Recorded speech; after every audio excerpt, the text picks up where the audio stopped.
Hi everybody, my name is Jin Ben and welcome to I Home Church. First of all, we would like to wish a happy Mother's Day to all of you. And this is a special weekend for Ben and I here at I Home Church because this marks our 1-year anniversary. 1 year ago to the date, last year we started our little home project, I Home Church. And it has been an incredible journey, and we were able to meet so many wonderful people through this incredible thing called the internet. And it's been an incredibly rewarding experience. So thank you for being with us on this journey. But one of the things that my friends and I like to do on days like, Children's Day or Mother's Day or Father's Day, we like to exchange quotes.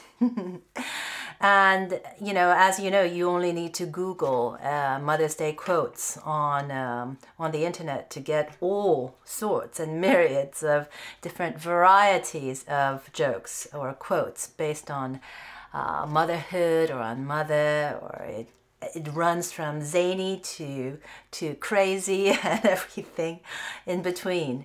But here are some of the interesting ones that I found on the internet that I would like to share with you.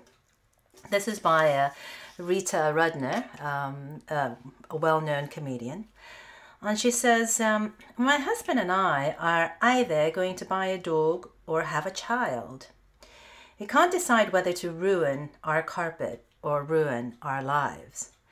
And amongst friends, this one has been on constant rotation over the years.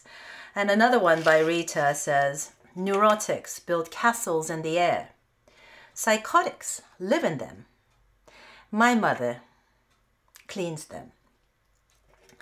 And then here's one by George Carlin, another comedian. He says, inside every cynical person, there is a disappointed idealist. And my friends and I chuckle at this one because, we've all gone through the experience of growing up watching our father and mother as superheroes. And then, of course, when we think that we have matured into young adults, we are terribly disappointed that our mom and dad are not Superman and Superwomen, but they are just extraordinary men and women. But it takes us a while for us to realize that mommy and daddy are extraordinary.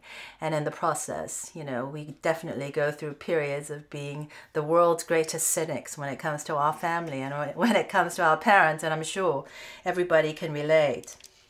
Here's another one by Bing Crosby. He says, the only people who are always sure about the proper way to raise children? Those who never had any. And through my years of going through different phases of motherhood, I've gotten a lot of advice from various different groups on different types of people, and it's just amazing how many of the people who were really insistent on giving me the best advice when it comes to family relationships or when it comes to motherhood in particular were people who didn't really have children of their own, or their children were, barely out of elementary school to really have given them experience concerning the bigger and larger problems that they will tackle as young adults.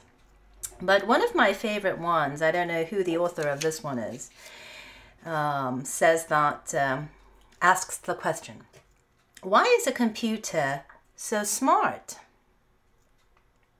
The computer is so smart because it listens to its motherboard. And I love this one because every time I share it with somebody, it just cracks them up. And my latest victim was my husband a couple hours ago. But this quote always reminds me of this famous and well-told Korean story. And the title is called The Fish Head. And, over the years, growing up in Korea, different people who have been my caretakers have always told me this story. And they tell this story because it's really, from their points of view, a story about how incredible a mother is in her sacrifice towards her family or towards her children. And in this story, it's basically the relationship between the mother and her son. And, you know, being a typical Korean mother, her son is her world. And she just gives herself and gives up her whole life to serve him and to take care of him and to nourish him. And one of the favorite dishes of the son is this special fish, special type of fish. And it's her son's favorite. And so the mother would make it for the son on special occasions. And, you know, the two of them would sit down at the table and, you know, the mother would prepare beautiful banchan or side dishes of vegetables, and smack in the middle of the little platter that she prepares is this incredible fish. And before the child, the eldest son, would pick up a chopstick, she would take a knife and prepare the fish for her by cutting off the head and putting it on her plate, and leaving the rest of the body part of the fish for the son. And this was kind of like an unspoken ritual that just took place year in and year out. And so the son grew up being accustomed to always being served the fatty body part of this fish. And one day, when the son became a young adult and he went off to school but then came home, he wanted to bring something extraordinary or something like a meaningful gift to his mom. And he knew that, you know, his mom and he just enjoyed sharing this fish together. So he thought, well, why not bring home this succulent fish again, and so that we can have this incredible supper, just mom and me. And so the son went out of his way while his mother was out with the neighbors. Maybe he had asked the neighbors to take care of his mom, and just in time for supper he prepared this beautiful dinner for the two of them. And when she sat down, she saw the table and she realized it was his favorite fish, and she smiled and she sat down. And this time, before she took her knife to cut the fish, he took out his knife and he cut the fish just like the way she has always done over the years, and cut the head and put it lovingly on her plate, and took the body of the fish and put it on his plate and started to eat the fish, and telling the mom, you know, how incredible this fish is. It's so succulent and so fatty, and just like the way he remembers. And the son looked over at his mom across the table, and he realized that not only was she not eating, but she was crying quietly. And so he quickly put down his chopstick and he said, Mother, why are you crying? I thought this was your favorite fish, and over the years you lovingly prepared it for me, and you always took the head of the fish and left me the body. Isn't it your favorite? And then the mother started to cry louder. And so the son said, Mother, what's going on? And then when he asked again, she was literally like as if a dam had broken, and she was engulfed in a flood of tears. And so when she finally caught her breath, she said to him, My dear son, all these years I gave you the fattest and the juiciest part of the fish, not because I don't like it.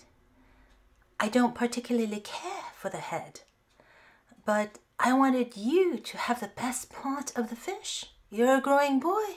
You're a smart boy. I want you to have the meatiest part that the fish offers. And the head is not my favorite. And I just realized that all this time you didn't understand why I gave you the best part of the fish. And that just makes me so sad, because I realize that you don't realize how much I loved you. And so, of course, when this story is told, to the children of Korea, to boys and girls, we're supposed to listen to the story and say, oh my God, how incredibly thoughtless that we didn't understand our mother. But the mother's heart of really wanting the best that she has, offering up the best that she has for her child. What an incredible sacrificial mom. And this story is kind of ingrained in the Korean psyche. So young daughters and sons, they grow up with this story, kind of imagining that their future wives will be just like the mom. And that the mom will just live an incredibly sacrificial life, a life of self-denial. And that's supposed to be what motherhood is all about.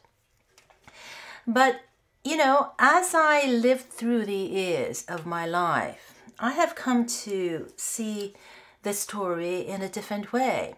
In one sense, you can understand the story as a story of an incredible testament of a sacrificial mom. For the sake of the son. But another way to look at the story is to really learn from it, and to learn why all these years the son couldn't understand what was going on, and why all these years, the mother led a life of total sacrifice, of self-denial, but not being validated or not being appreciated for that self-denial. She experienced an incredible pain in feeling like she's given and she's given and she's given, but she has not been appreciated. And so in one sense, another way of looking at the story is about learning the importance of communication, or the lack of communication there is. And it's quite telling that in an Asian family, the children are very much groomed and educated to really obey and just do what the parents tell them to do. And, the parents are expected to sacrifice, but there's very little communication in terms of, trying to understand what kind of a person our father or our mother is. Many times we grow up and become adults and children of our own without really understanding who they are as people.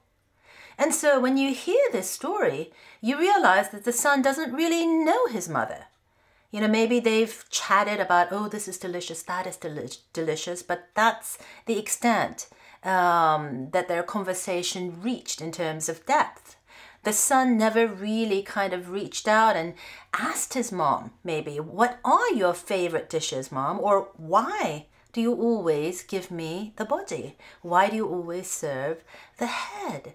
I mean, you realize that it's a very, very structured relationship where neither sides really understand each other. So when you see the fish head story, you realize that in the case of the mom, she cries because her self-denial and sacrifice is not recognized. But the son, on the other hand, has grown up taking her sacrifice as something that a mother does, and therefore takes it for granted. And in the fish story, the mother assumes that the son will appreciate what she gave up. She wanted the succulent and the tenderest flesh of the fish also as a human being. We all want the best parts of a particular entree. But she's assuming, in a way, she's expecting the son to recognize her self-sacrifice or her denial.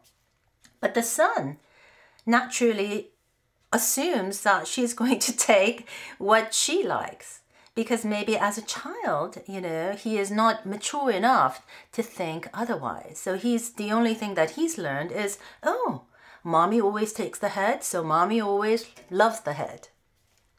And in the case of the mom, she cries, and there's this flood of emotion and flood of tears, and she's experiencing excruciating pain because she is not being understood. But the son watching his mom turn into this Niagara Falls of emotion and of tears and of pain is also in pain because he is not understanding her situation.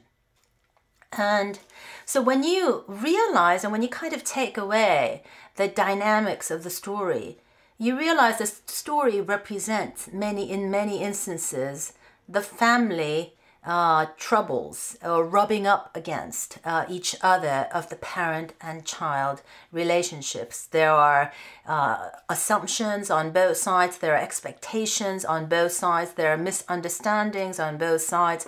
There are hurt on both sides because we don't really understand or take the time to communicate what we are going through or what we are feeling or what we hope in terms of our relationship with each other.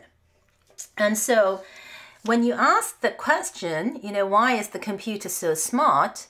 Well, it is smart because it listens to the motherboard. Of course, it makes us laugh, but it listens to the motherboard. But then there is the responsibility of the motherboard to do a couple things. I think many times when it comes to our parents or our mom and dad, they expect us to listen to everything that they want of us. But many times, unlike the motherboard in a computer, our parents are not that clear in their commands. Our parents don't take the time to spell things out like the way you would have to with a computer. Many times our parents hit the wrong key and wonder why it doesn't work and doesn't understand why things won't work on this fabulous computer called their children. And so there is misunderstanding kind of built in because we are expected to obey, we're expected to listen to everything that the motherboard says. But if the command is not clear, if things are not spelled out, if there is a mistake or a wrong key pressed, then you have to try again. And if the parents don't get the kind of a result that they want, then they're going to have to make another go at it. This kind of a working relationship is kind of implied when you're talking about the relationship between the motherboard and the computer.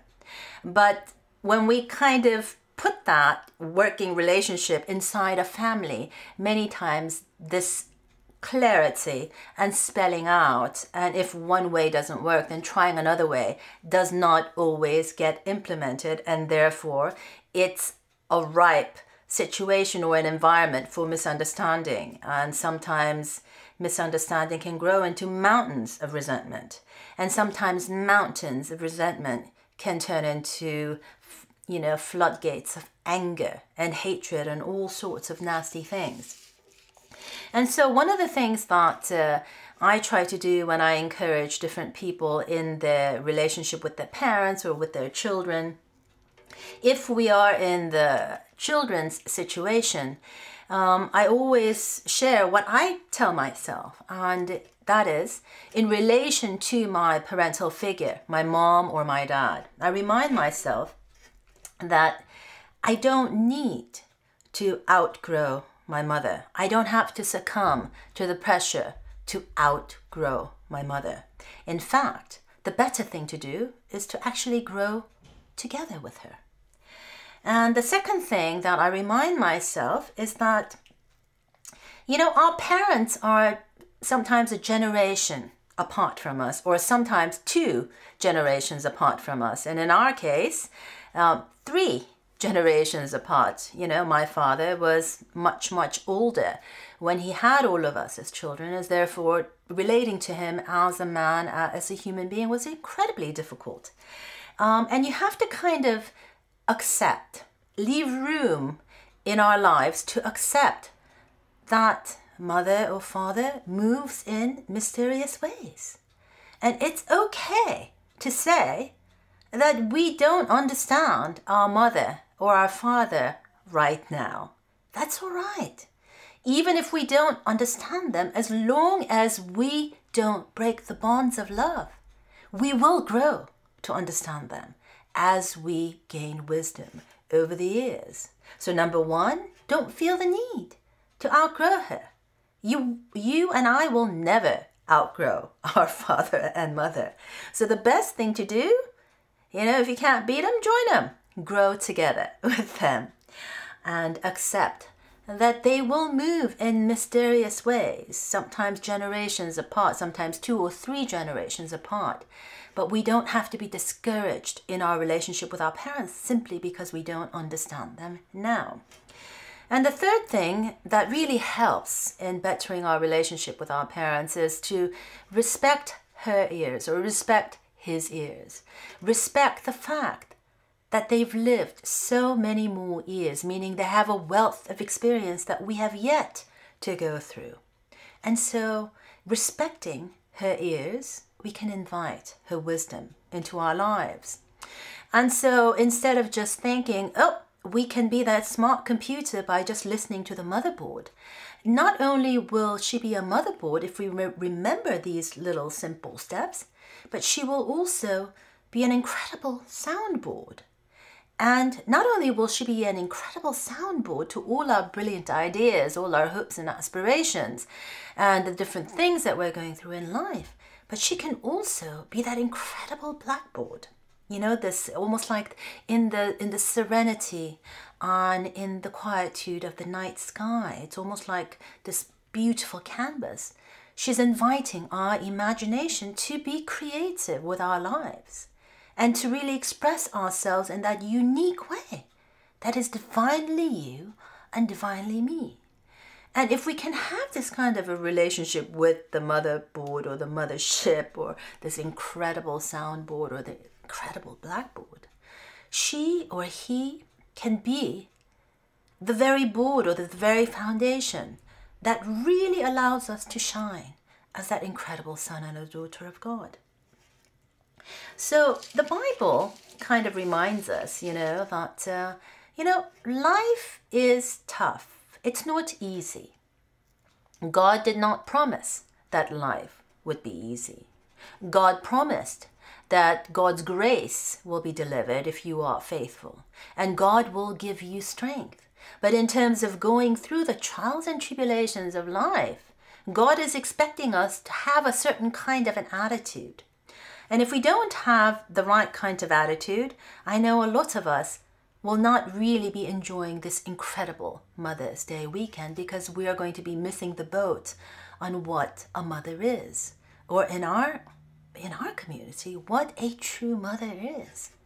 And so this is an incredible day to really kind of remind ourselves, as the Bible says in Proverbs 17:22, a happy heart is good medicine.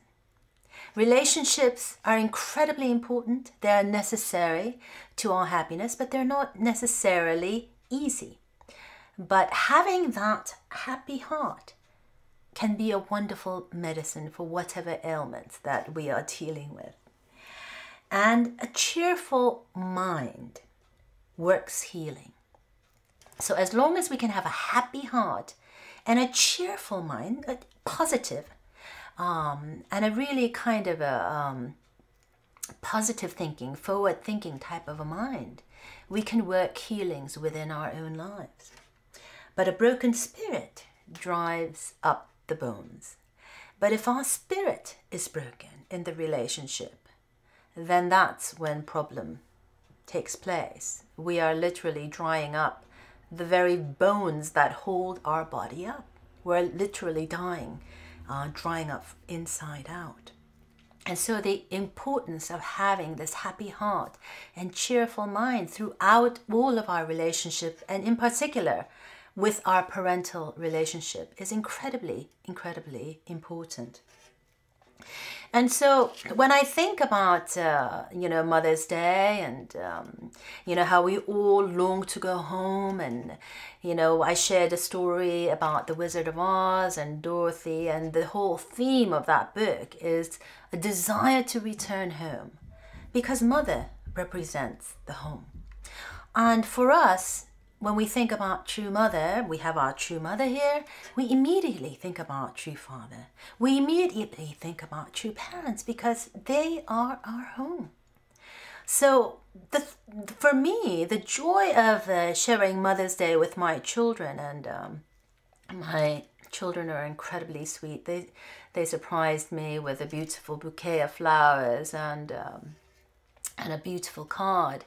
And it had a symbol S written on it, and at the bottom it says to our mom who puts the her in hero. But for me, the real heroes in my life, other than God and true parents, are really my family. And my family is the most important thing in my life to me, and my children, of course, but also my husband, who has absolutely been incredible during this last year. He is the one filming, he's the one editing, he's the one uploading. Sometimes it takes anywhere from 6 to 10 hours of dedicated time to get these videos out to you. But without complaining, always with a smile, and even if he doesn't get a wink of sleep before the videos goes out. He has just been an incredible hero in my life, and he rose to make sure that iHome Church and all our videos get to you as promptly as we possibly can manage with the full life that we have.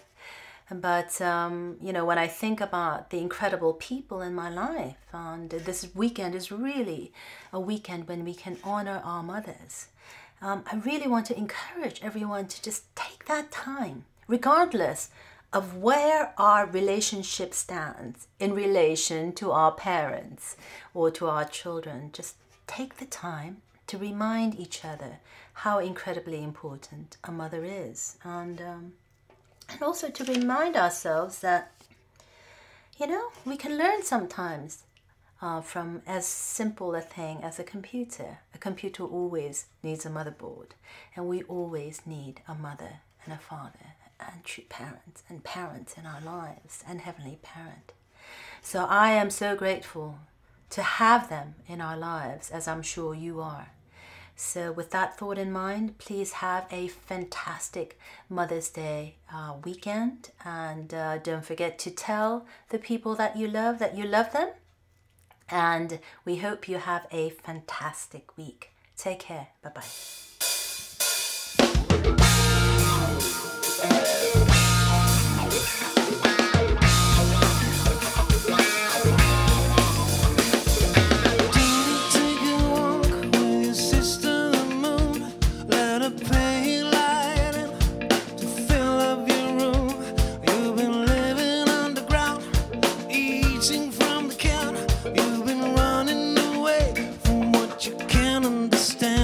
Look, just think, it's like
It's alright, it's alright. Lift my days and light up my nights, love.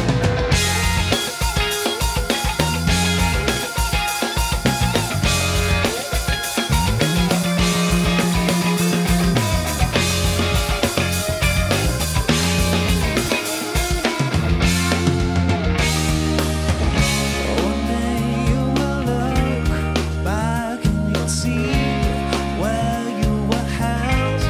How bad is love? Why you could stand? No, you couldn't move on this moment. Follow this feeling in here. It's alright, it's alright, it's alright. She moves in mysterious ways. It's alright, it's alright, it's alright. She moves in mysterious ways. The spirits move fast, spirits move fast. Ooh, spirits move fast, spirits move fast. Ooh, it's alright, it's alright, it's alright. Lift my days, light up my nights, love.